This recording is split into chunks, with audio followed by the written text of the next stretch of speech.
আসসালামু আলাইকুম সবাইকে, আশা করছি সবাই ভালো আছেন।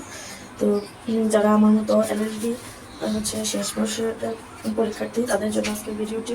এখানে আজকে টপিক আলোচনা করবো অপরাধের সংজ্ঞা আর দুটি প্রামাণ্য সংজ্ঞা আছে।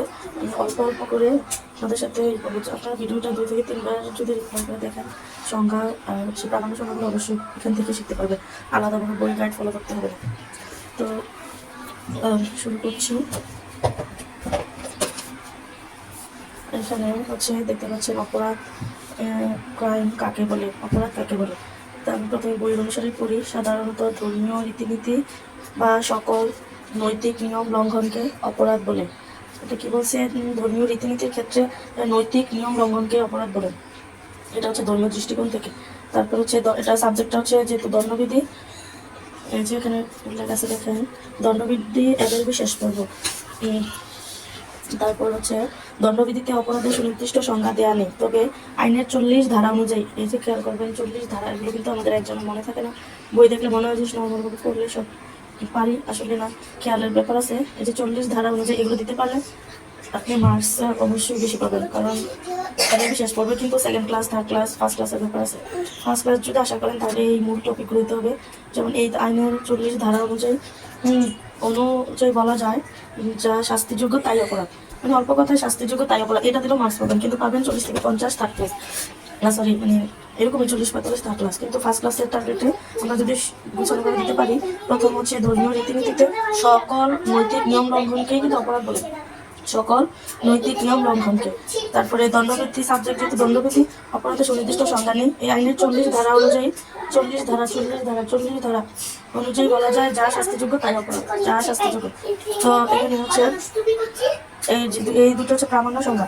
প্রখ্যাত অপরাধ তত্ত্ববিদ অসবর্ন বলেন, তিনি অপরাধ তত্ত্ববিদ, প্রখ্যাত অপরাধ তত্ত্ববিদ অসবর্ন বলেন, অপরাধ বলতে এমন কাজকে বোঝায়, অপরাধ বলতে এমন কাজকে বোঝায় যা সমাজের জন্য ক্ষতিকর, এবং আইনে নিষিদ্ধ। আমি আবারও বলছি, প্রখ্যাত অপরাধ তত্ত্ববিদ অসবর্ন বলেন, অপরাধ বলতে এমন কাজকে বোঝায় যা সমাজের জন্য ক্ষতিকর এবং আইনে নিষিদ্ধ, যার জন্য রাষ্ট্র ইচ্ছা করলে শাস্তি প্রদান করতে পারে, দ্য জেনারেল ক্লোজেস অ্যাক্ট 1897 এর 3-37 ধারা অনুযায়ী, দ্য জেনারেল ক্লোজেস অ্যাক্ট 1897 ধারা অনুযায়ী অপরাধ বলতে কোনো কাজ করা বা কাজ করা থেকে বিরত থাকা, মানে কাজ করা থেকে বাদ যাওয়া বোঝায়, তা আইন দ্বারা দণ্ডনীয় হয়। অপরাধ বলতে কোনো কাজ করা বা কাজ করা থেকে বিরত থাকা বোঝায়, যা আইন দ্বারা দণ্ডনীয় হয়।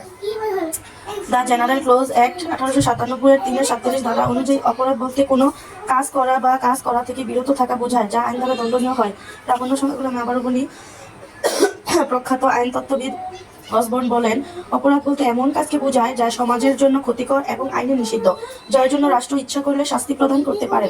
তার জেনারেল ক্লোজেস অ্যাক্ট 1897 এর 3-37 ধারা অনুযায়ী অপরাধ বলতে কোনো কাজ করা বা কাজ করা থেকে বিরত থাকা বোঝায়, যা আইনে দণ্ডনীয় হয়।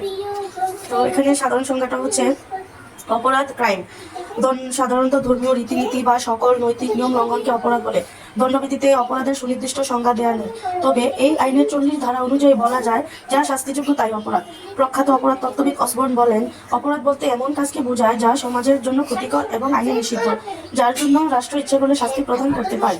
দ্য জেনারেল ক্লোজেস অ্যাক্ট 1897 এর 3-37 ধারা অনুযায়ী অপরাধ বলতে কোনো কাজ করা বা কাজ করা থেকে বিরত থাকাকে বোঝায়, যা আইন দ্বারা দণ্ডনীয় হয়।